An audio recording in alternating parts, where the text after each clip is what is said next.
Friends, welcome to my channel. आज की video में हम लोग इज आई मार के प्रयोग पढ़ने वाले हैं।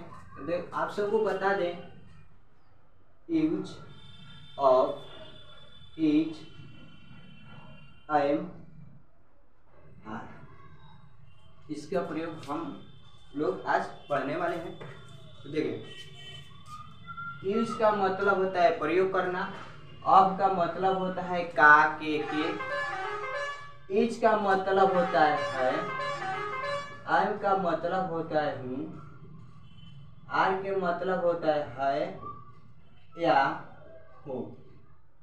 क्लियर? यहाँ तक किसी को दिक्कत नहीं। फिर से एक बार, यूज मतलब प्रयोग करना, ऑफ मतलब का के, इज मतलब है, आई मतलब हूँ, आर का मतलब है या हो। अब देखिए, जब ही सी इट या एक नाम आता है तब इज का प्रयोग करते हैं। नहीं समझ में?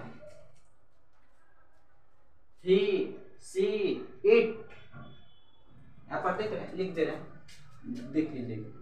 ही सी इट या एक नाम आए तो इसके साथ में इज का प्रयोग होता है। इसके साथ में ही सी इट या एक नाम रहता है तो इज का प्रयोग कर लेते हैं। अब पारी आती है आई का। अब आई का प्रयोग कब करते हैं? तो आई के साथ में केवल आई का प्रयोग होता है। यहाँ तक याद रहेगा। We, you,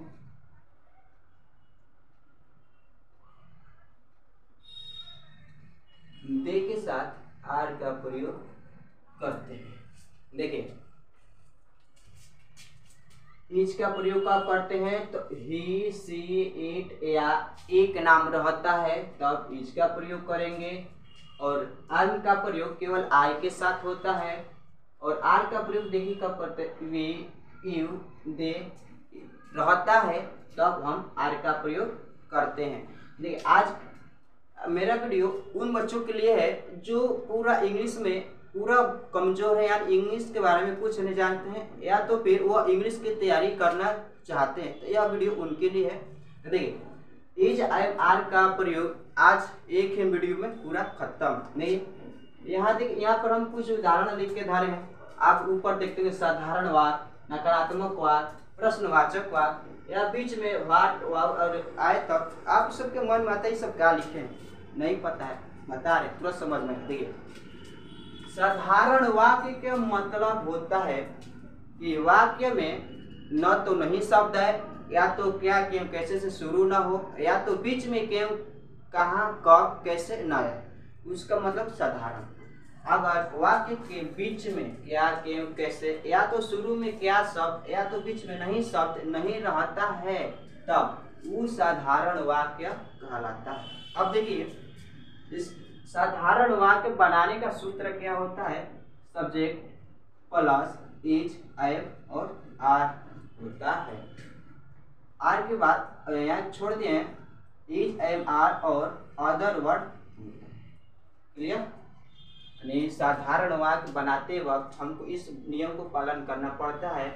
subject plus is, am, are plus में अदर वर्ड। इस साधारण नियम के लिए है बस। ये जो सूत्र है, ये अब जो subject plus is, am, are और प्लस में अदर वर्ड देख रहे हैं, केवल साधारण वाक्य के लिए है बस। अब से यहाँ देख लीजिए, कह रहा है मैं विद्यार्थी हूँ, मैं विद्यार्थी हूँ, आई एम अ स्टूडेंट। अभी हमने बताया कि subject plus is, am, are plus other word होता है साधारण वाक्य का बनाने का नियम। अब देखिए, जब इज, एम, आर पढ़ रहे हैं तो सब्जेक्ट का मतलब इसको बोलते हैं सब्जेक्ट। सब्जेक्ट का मतलब होता है कर्ता, और जो इज, एम, आर है वो हमारा है हेल्पिंग वर्ड। और देखिए, जो अदर वर्ड है, यानी जो वाक्य में अदर एक्स्ट्रा वर्ड आ जाते हैं। देखिए, मैं जो है सब्जेक्ट, यानी जिसके द्वारा कोई काम किया जाता है, या जो व्यक्ति कोई काम करते है उसे कार्य करते। तो विद्यार्थी कौन है? मैं, यानी मैं कर्ता हो जाऊंगा। तो कर्ता के इंग्लिश में क्या बोलते हैं? सब्जेक्ट। कर्ता का मीनिंग नहीं, कर्ता का जो मीनिंग होता है, जैसे आई मतलब मैं होता है, तो उसी को लिखेंगे। आई आई एम अ स्टूडेंट। अब देखिए यहाँ पर आई एम आया है, तभी हम बताए हैं बाबू कि आई एम का प्रयोग केवल आई के साथ में करते हैं। यहाँ तक किसी को दिक्कत? यानी आई एम का प्रयोग कब करते हैं? केवल आई के साथ में करते हैं, किसी को दिक्कत नहीं। यानी आई एम अ स्टूडेंट, मैं विद्यार्थी हूँ। आई एम टीचर, मैं शिक्षक हूँ। यानी ऐसे ऐसे वाक्य साधारण आते हैं, तो आप इसको बना सकते, इस नियम को फॉलो करके बना सकते हैं। दूसरा है आप डॉक्टर हैं, आप डॉक्टर हैं, वी आर डॉक्टर। अब देखिए ए के साथ में आर का प्रयोग क्यों किया गया है? तो कह रहा है वी यू दे के साथ किसका प्रयोग होगा? आर के साथ में। तो आर का प्रयोग यू के साथ में इसीलिए किया गया क्योंकि आर का नियम है कि अगर वी आए चाहे यू आए चाहे दे आए, उसके साथ में आर का ही प्रयोग किया जाता है। नहीं आप डॉक्टर हैं, यू आर डॉक्टर। क्लियर? अब करें वह अच्छी है, वह अच्छी है, शी इज गुड। अब देखिए हम अभी बोले हैं कि इज का प्रयोग कब करते हैं? तो ही सी इट नेम आ जाए तो उसका प्रयोग हम इज के साथ में करते हैं। तो देखिए यहाँ पर ही नहीं आया, न इट आया है, ना एक नाम आया, बस कैसे है सी है। तो ही आए चाहे सी है चाहे इट आए चाहे एक नाम है, उसके साथ में हम इसका प्रयोग करते हैं।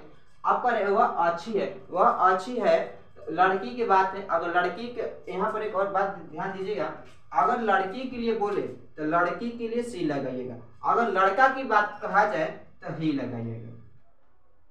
सी मतलब ही वह होता है, ही मतलब वह होता है।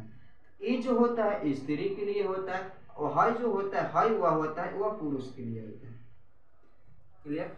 अगर लड़की की बात हो, अगर लड़की की बात कही जाए तो आप वहां पर सी का प्रयोग करेंगे। जैसे यहाँ पर आप देख रहे हैं वह अच्छी है, तो अच्छी है तो क्या लड़की है, तो लड़की के लिए हम सी का प्रयोग करेंगे। अगर लड़का की बात हो तो हम ही का प्रयोग करेंगे। यहाँ तक किसी को दिक्कत नहीं। फिर से बात समझिएगा, अगर लड़की की बात कही जाए, वह लड़की है, वह लड़की अच्छी है, वह लड़की सुंदर है, तो अगर जब लड़की की बात आए तो वहां पर ही का सी का प्रयोग करना है। यहाँ सी का प्रयोग कर रहा है। अगर लड़का के बात आए, वह घर जाता है, वह खाना खाता है, वह वह राम है, यानी राम का है लड़का। अगर लड़का के बात आए तो वहां पर ही का प्रयोग किया जाता है। यहाँ तक किसी को दिक्कत नहीं। अब आगे है हम लोग धनी है, हम लोग धनी है। तो री का मतलब हम लोग, आर मतलब है, रिच मतलब धनी, यानी वी आर रिच, यानी हम लोग धनी है। ये था हमारा साधारण वाक्य। अब देखते हैं नकारात्मक वाक्य। नकारात्मक के मतलब होता है वाक्य के बीच में नहीं शब्द आता है, तब कैसे उसको बनाया जाता है। अब देखिए उसको बनाने का नियम क्या होता है? Subject plus is I am are plus not plus other word. यहाँ तक किसी को दिक्कत नहीं।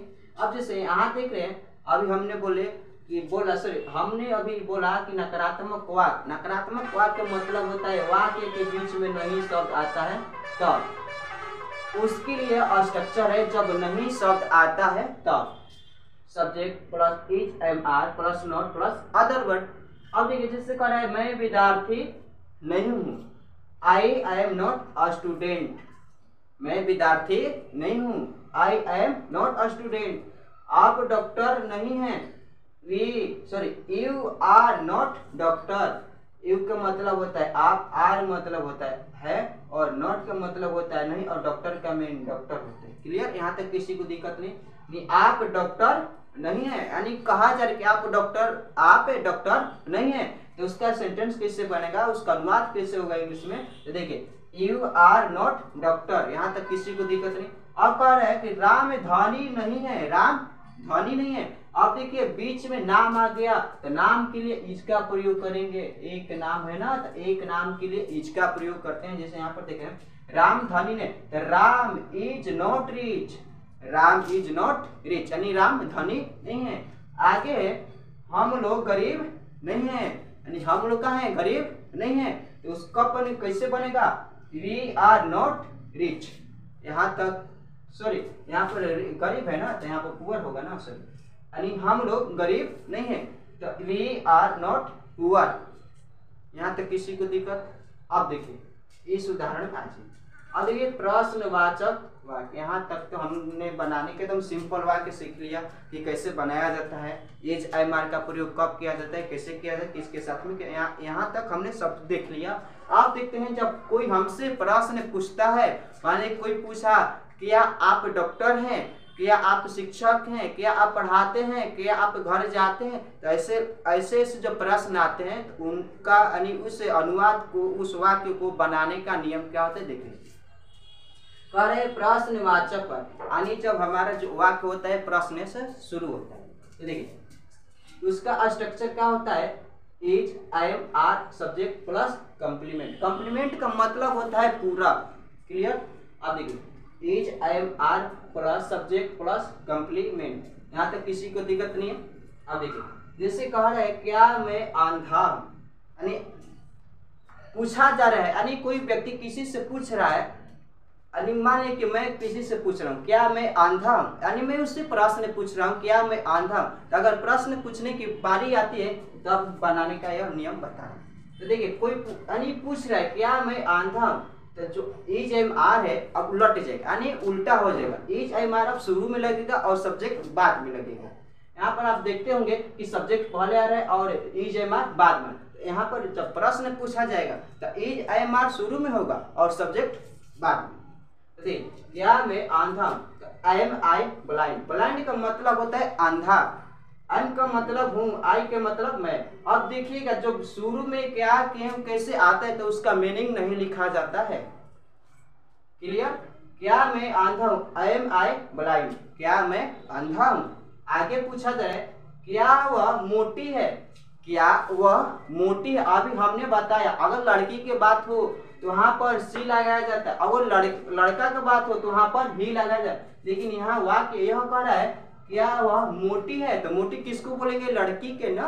अब देखिए कह रहा है क्या वह मोटी है, तो उसका अनुवाद किससे होगा, इज सी है, और वह है ना, तो लड़की वह किसके लिए है, लड़की के लिए। जब लड़की के लिए आता है तो हम सी लगाते हैं, लड़का के लिए आता है तो ही लगा देते हैं, क्लियर। अब देखिए आगे कह रहा है क्या तुम छात्र हो, यानी किसी ने माने जाए किसी ने हमसे पूछा क्या तुम छात्र हो, वो हमारे बारे में नहीं जानते इसलिए पूछ दिया क्या तुम छात्र हो, उसको जैसे पता नहीं होगा। तो यहाँ पर देखिए प्रश्न ने पूछा तो उसका जवाब कैसे देंगे, उसका जो अंग्रेजी अनुवाद है उसको बनाएंगे कैसे। देखिए कह रहे क्या तुम छात्र हो, are you a student, are you a student. ये हमारा था प्रश्नवाचक वाक्य, यानी प्रश्न से संबंधित हमारा वाक्य था। पूछा जा रहा है क्या मैं अंधा हूँ, क्या वह मोटी है, क्या तुम छात्र हो, तो ये सब हमारा प्रश्न होता है। अब देखिए ये तो था नहीं प्रश्नवाचक, अगर मान लीजिए बीच में क्या क्यों कैसे किन्हें कब आ जाए तब कैसे बनेगा। अब देखिए बस सिंपल से ही वाक्य, बस जो आप जो स्ट्रक्चर देख रहे हैं बस यही वाला रहेगा, बस इसके आगे उसका मीनिंग लग जाएगा। देखिए कह रहा है बीच में व्हाट हाउ आए तब, यानी यहाँ पर डॉट डॉट का मतलब इत्यादि, यानी बीच में व्हाट हाउ व्हेन अगर इत्यादि शब्द आए तब उसको अनुवाद कैसे करते हैं। देखिए जो अगर बीच में आता है तो वो शुरू में हो जाएगा, जैसे वाई हाउ व्हाट वेयर है वेयर, तो इसके साथ में is am are plus subject plus not plus complement. अगर वाक्य में नहीं शब्द है तो उसके लिए नोट का प्रयोग कर लेंगे, अगर वाक्य में नहीं शब्द नहीं दिया है तो इसका प्रयोग नहीं करेंगे। अब देखिए जैसे कर है मैं कैसे दोषी हूँ, मैं कैसे दोषी, मान लीजिए हम पर कोई एग्जाम लगा दिया कि आप ये काम किए हैं तो मैं तो पूछूंगा मैं कैसे दोषी हूँ, पूछूंगा ना। तो वहीं कह रहा है कि बीच में व्हाट हाउ आए तब कैसे बनेगा, तो यहाँ पर कैसे कहाँ दिया है, बीच में आया है, जो कैसे है कहाँ है, बीच में। कोई पूछ रहा है मैं कैसे दोषी हूँ, यानी मैं किसी से पूछ रहा हूँ मैं कैसे दोषी हूँ, तो उसका अनुवाद कैसे करेंगे, how am I guilty. Guilty का मतलब होता है दोषी, गिल्टी का मतलब दोषी, हाउ मतलब कैसे, आई मतलब हूँ, आई का मतलब मैं, क्लियर। आगे हम लोग कैसे गरीब हैं, हम लोग कैसे गरीब हैं, how are we poor, how are we poor, यानी हम लोग कैसे गरीब हैं। अब देखिए आगे वह क्यों दुखी है, वह क्यों दुखी है, व्हाई इज ही सैड। अब देखिए यहाँ पर भी वह है और कहाँ गया जी, कहाँ गया, भुला गया का। और यहाँ पर भी वह है, यहाँ पर भी वह, यहाँ पर भी वह, तो यहाँ पर सी लगा दिए हैं, यहाँ पर ही लगा दिए, ऐसा कि अभी हमने भी तुरंत बताया अगर लड़की का बात हो तो वहाँ पर सी लगाया जाता है और लड़का का बात हो वहाँ पर ही लगाया जाता है, उसमें कोई दिक्कत नहीं है। तो वह दुखी है ना, वह केन दुखी है, तो लड़का की बात हो वाई इज ही सैड, यानी वह केन दुखी है। तो आशा करता हूँ कि आप सबको जो इज हमारे का दिक्कत होगा ये खत्म हो गया होगा। एक बार देख लीजिए फिर से, आप चाहे तो इसका स्क्रीनशॉट ले सकते हैं, आप ले लीजिए स्क्रीनशॉट ले लीजिए।